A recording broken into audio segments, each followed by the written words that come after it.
Hi, I'm Ashley and I'm going to talk you through how to pack insect specimens for temporary loan.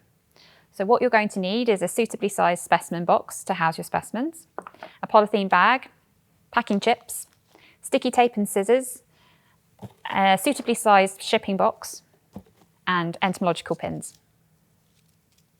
So I'm just going to demo an imaginary loan today, not a real one. And I've got a small specimen loan box because this was just a small loan request. And it doesn't really matter whether you're preparing a loan for research purposes or for display, the method is the same and the ultimate goal is to make sure that your specimens get from A to B safely.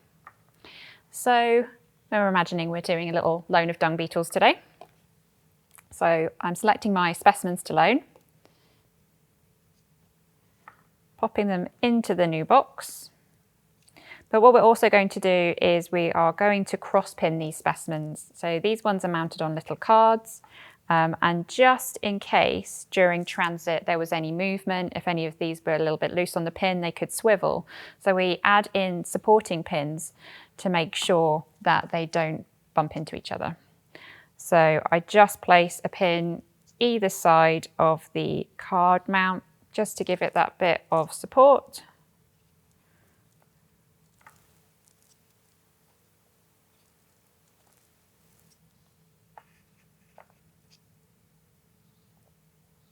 This also stops any of the data labels rotating as well. Sometimes the data labels can be a little bit bigger than the card mount, so this is quite helpful to do.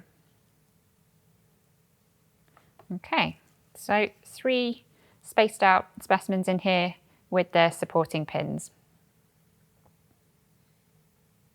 So you'll notice that also in this box we've got a small piece of cotton wool in the corner, and this was just to catch any fragments that could potentially break off the specimens. These look nice and safe for transit, but just in case, it's worth having that in there to catch those fragments. This is also a good point that you could photograph the loan before it's packed fully. And we're also going to be adding a label into the tray that these specimens came from. And this is just going to alert any collection users that we have some more material in this tray that it's just on loan at the moment. So this is going to have the loan number on, but it also might detail the number of specimens and where the loan has gone to.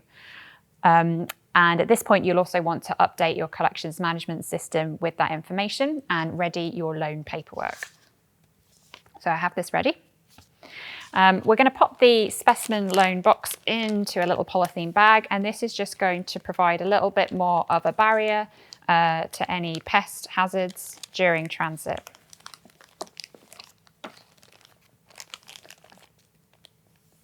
So that's good to go. And now we're ready to pack it into its shipping box.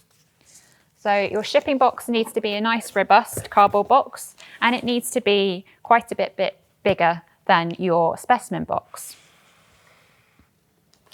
So a general rule is that the box should be have at least 2 inches of padding all the way around the specimen box.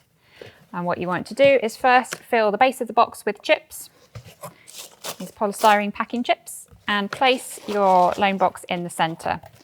Now you're going to fill the box with packing chips, but you don't want to overfill it. So these packing chips are providing a cushion and they're going to help minimize vibration during transit.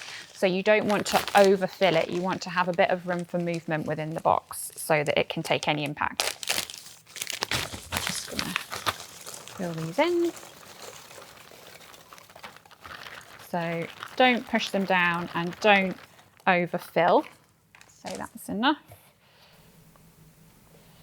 Then you're going to make sure that your loan documentation goes on top, ready for your recipient, and it's ready to be taped up. So once your package is nicely sealed with tape, it's time to add your address labels. So you need your borrower's address label and a sender's address label on here, both nicely secured and nice and visible. It's also a good idea to use fragile packing tape or add additional labels to alert handlers of this package of the fragility of its contents. We also tend to use an extra label that notifies handlers that this contains fragile insect specimens for scientific study only.